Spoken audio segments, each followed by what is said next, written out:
जय हिंद साथियों, मैं आपका फ्रेंड विजय अपने यूट्यूब चैनल IT ट्रेनिंग का होस्ट हूँ, स्वागत है। फ्रेंड्स, अभी जो हमारी क्लास चली हम रेलवे पुलिस साइंस के क्वेश्चन देख रहे हैं। तो जो भी दोस्त हमारे चैनल से नए जुड़े हैं उनसे रिक्वेस्ट हमारे चैनल को सब्सक्राइब जरूर कीजिएगा और वीडियो को देखते से भी जरूर कीजिएगा। तो लास्ट क्लास में हमने केमिस्ट्री क्वेश्चन किया था। आज की क्लास में हम जो बायोलॉजी का टॉपिक है उसको हम करना शुरू करेंगे। तो यहाँ पर ब्रांचेस से रिलेटेड क्वेश्चन दिया है, जीव विज्ञान के अलग अलग। तो क्वेश्चन शुरू करते हैं। सब्जियों, फलों और फूलों जैसी उच्च मूल्य वाली फसलों की खेती को क्या कहते हैं? यानी कि सब्जी, फल और फूलों की खेती को क्या कहा जाता है, ये आपसे पूछा गया है। इसका आंसर क्या होना चाहिए बताइएगा। इसका आंसर क्या होगा? हॉर्टिकल्चर। तो सब्जी, फल और फूलों की खेती को हम क्या बोलते हैं? हॉर्टिकल्चर बोला जाता है।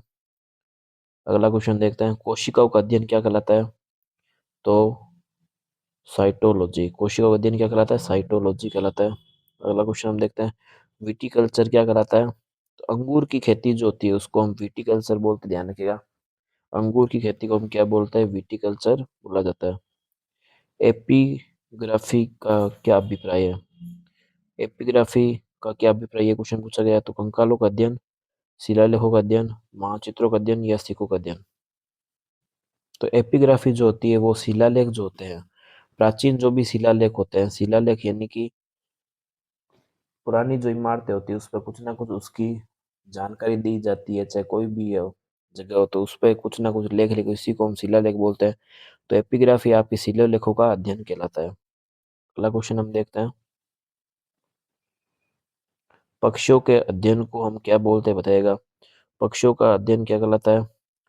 Herpetology, ophthalmology, anthropology, ornithology.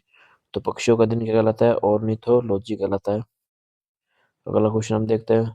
पक्षियों का अध्ययन वापस ये पूछा गया है तो कहलाता है ऑर्निथोलॉजी। तो इसके रिलेटेड क्वेश्चन देखिए, अलग अलग पूछा गया है। सेरिकल्चर पूछा गया है। तो सेरिकल्चर जो होता है वो किससे रिलेटेड होता है? रेशम की खेती से रिलेटेड होता है। अगला क्वेश्चन देखते हैं। निम्न में से कौन सा पशु के व्यवहार के जैविक अध्ययन का सबसे अच्छा वर्णन करता है? तो पशु व्यवहार के जैविक अध्ययन का सबसे अच्छा वर्णन कौन सा करता है? तो एटियोलॉजी, एथिनोलॉजी, एंटोमोलॉजी या इथोलॉजी। तो इथोलॉजी जो होता है पशु व्यवहार के जैविक अध्ययन का वर्णन करता है। अगला क्वेश्चन देखते हैं। हिमेटोलॉजी का अध्ययन होता है। हिमेटोलॉजी किस संबंधित होती है? पौधे की प्रजनन प्रणाली, रक्त से, जानवरों की खान पकाने से या हड्डियों से। तो हिमेटोलॉजी होती है रक्त से संबंधित। मॉर्फोलॉजी क्या कहलाती है? कीड़ों का अध्ययन, मानव विकास का अध्ययन, जीव की आकृति, उसकी संरचना और विशिष्ट संरचना में गुणों का अध्ययन, जीव और पर्यावरण की परस्पर निर्भरता का। तो मॉर्फोलॉजी क्या कहलाती है? जीव की जो आकृति होती है और उसकी संरचना होती है, विशिष्ट संरचनात्मक जो गुण होते हैं उसको हम क्या बोलते हैं? मॉर्फोलॉजी कहा जाता है। इसमें जीवों की उसकी संरचना के बारे में सारा अध्ययन किया जाता है। ठीक है ना। अगर नेक्स्ट क्वेश्चन देखते हैं।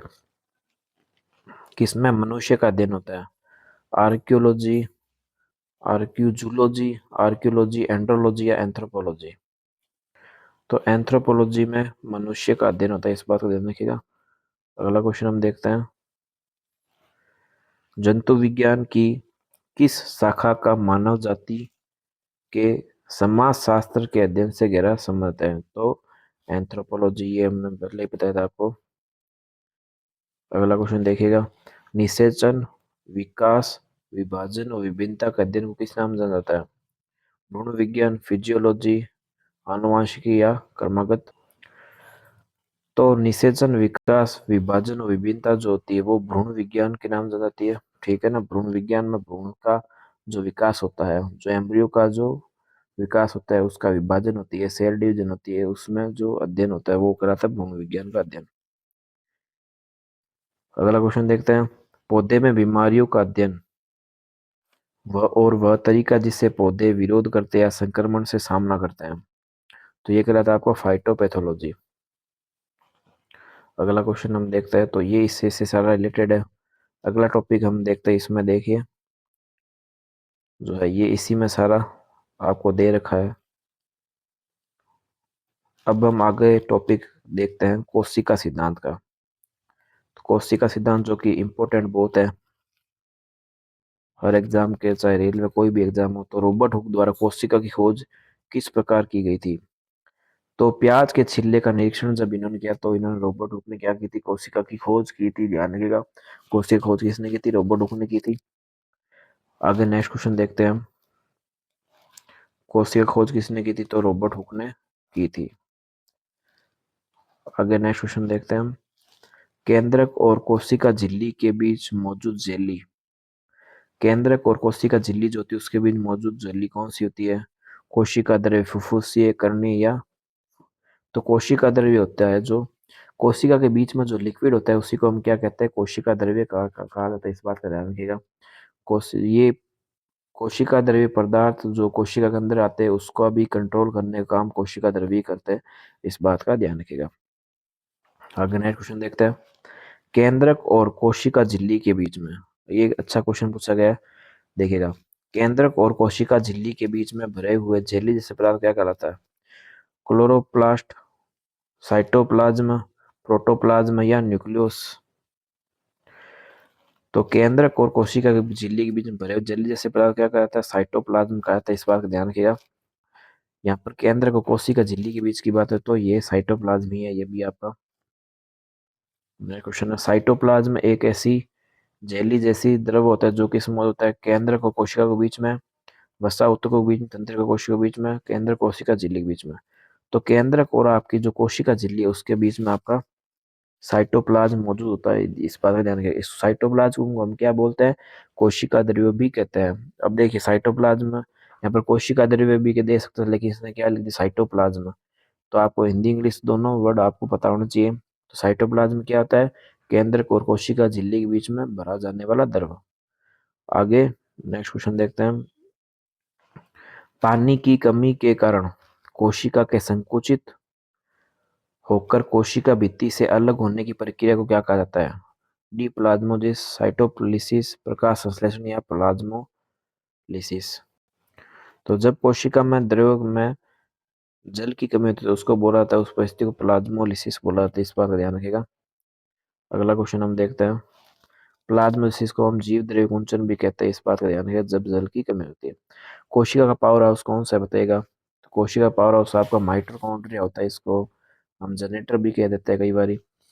तो इसी में आपके कोशिका द्रव्य में आपके एटीपी अणुओं का निर्माण वगैरह भी सारा इसी के अंतर्गत होता है। अगला क्वेश्चन हम देखते हैं, कोशिका का वह बाह्यतम आवरण कौन सा है जो कोशिका के अवयव को उसके बाह्य वातावरण से अलग करता है, तो कोशिका का वह बाह्यतम आवरण कौन सा है जो कोशिका अवयव उसके बाह्य वातावरण से अलग करता है, प्लाज्मा झिल्ली, स्नेह कोशिका, कोशिकांग या चिकनी पेशी कोशिका। तो कोशिका का बाह्यतम आवरण की बात हो रही है तो प्लाज्मा झिल्ली होती है ना, वो उसके कोशिका के अवयव को बाह्य वातावरण से अलग करने का काम कौन करता है, प्लाज्मा झिल्ली करता है। इसका ध्यान रखिएगा और इसमें कोई दिक्कत आपको नहीं होनी चाहिए, प्लाज्मा झिल्ली इसका करेक्ट आंसर। बाकी तो इसमें झिल्ली और भी कोई, भाई झिल्ली तो हमेशा क्या करेगी, उसकी सुरक्षा करेगी। तो झिल्ली और किसी में नहीं दे रखा, प्लाज्मा में दे रखा है, तो ये सभी आप कर सकते हैं। आगे नेक्स्ट क्वेश्चन देखते हैं, इक्वेटोरियन प्लेट पर कोशिका केंद्र में गुणसूत्रों का संरेखण माइटोसिस के किस चरण का गठन करता है, तो ये कोशिका विभाजन से एक रिलेटेड क्वेश्चन पूछा गया है, टेलोफेज, प्रोफेज, मेटाफेज या एनाफेज। तो कोशिका विभाजन की एक मेटाफेज अवस्था होती है जब क्या होता है, कोशिका के केंद्र पर गुणसूत्र क्या होता है, एक ही रेखा में क्या होता है, संरेखित हो जाता है। इस कंडीशन को हम बोलते हैं मेटाफेज। इसमें क्या होता है, गुणसूत्र आपके एक ही लाइन में संरेखित हो जाता है, ठीक है ना, इक्वेटोरियल प्लेट इसको बोला जाता है। तो ये संरेखन आपकी मेटाफेज कंडीशन में होता है जब गुणसूत्रों का विभाजन होता है। और ये कोशिका विभाजन के चरण भी होता है, ठीक है ना, मेटाफेज, टीलोफेज, प्रोफेज। तो अलग अलग अवस्था में ये पूछा जाता है कि किस अवस्था में संरक्षण संरेखण होता है, तो मेटाफेज अवस्था में कोशिका गुणसूत्र क्या होता है, संरेखण होता है। अगला क्वेश्चन हम देखते हैं, क्या स्वतंत्र अस्तित्व के सूक्ष्म जीव की सबसे छोटी इकाई क्या होती है, कोशिका होती है। तो कोशिका क्या होती है, सबसे छोटी इकाई होती है। जीवन की मूलभूत इकाई बताएगा क्या होता है, तो भाई जीव की मूलभूत इकाई क्या होती है, कोशिका होती है। नेक्स्ट क्वेश्चन देखते हैं, पुटिकव में प्रोटीन और लिपिड के परिवहन, संशोधन और पैकेजिंग के लिए निम्नलिखित में से कौन सी कोशिकांग उत्तरदायी है। तो प्रोटीन का परिवहन की बात हो रही है, प्रोटीन का निर्माण फैक्ट्री बोलते हैं तो वो तो है आपका होता है माइटोकॉन्ड्रिया। माइटोकॉन्ड्रिया में तो ऊर्जा का निर्माण होता है, ध्यान रखिएगा। और प्रोटीन का निर्माण आप किस में होता है, राइबोसोम में होता है।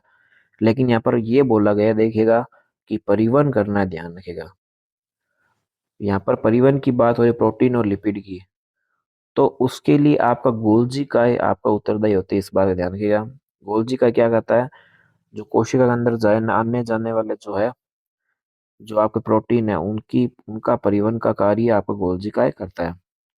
आगे नेक्स्ट क्वेश्चन देख सकते हैं, इनमें से कौन सी झिल्ली संयोजक थैली पाचक एंजाइमों से भरी होती है। तो आपका लाइसोसोम जो होता है उसमें आपके पाचक एंजाइम होता है, इस बात का ध्यान रखिएगा। आगे नेक्स्ट क्वेश्चन देखते हैं, निम्नलिखित कोशिकांगों में से किसे कोशिका के आत्मघाती थैली कहते हैं। तो लाइसोसोम को आत्मघाती थैली भी कहा जाता है। क्यों कहा जाता है, क्योंकि ये कोशिका में जो अनयूज्ड जो भी मटेरियल होता है उन सबको क्या करता है, खत्म करने का कार्य आपका लाइसोसोम ही करता है। तो दोस्तों आज की क्लास उम्मीद है आपको पसंद आएगा। अगर दोस्तों चैनल पर नए, चैनल को सब्सक्राइब जरूर कीजिएगा, वीडियो को अधिक से शेयर भी जरूर कीजिएगा। दोस्तों मिलते हैं नेक्स्ट क्लास में, तक के लिए जय हिंद जय भारत।